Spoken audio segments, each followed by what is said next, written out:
কি কিছু মনে পড়ে? লবিটা কেমন চেনা চেনা না?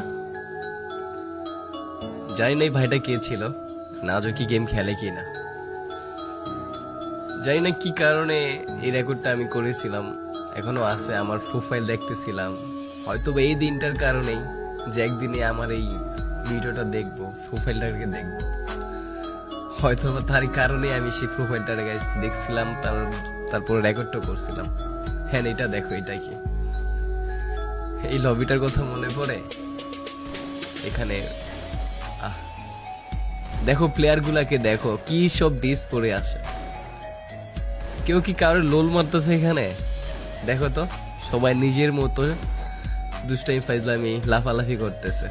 আর এখনকার লবিতে যদি দেখে একটা প্লেয়ার ভালো ড্রেসআপ পরা, ভালো লেভেল বা গেম মাস্টার প্লেয়ার বা হোক, সেটা ভিভেজ, কখন তারে লুল মারবে, কখন তারে ইনসাল্ট করবে, অপমান করবে, বা কখন বলবে শালা বটের বাচ্চা খেলবি 1v1।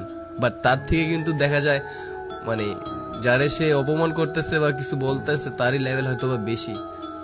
এইসব দেখার পরেও বলবে এই বটের বাচ্চা কাস্টম খেলবি।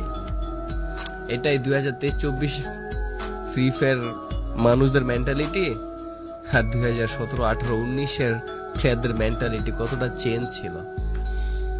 এই জন্যই মানে আগের গেম প্লে গুলা, আগের মানুষগুলা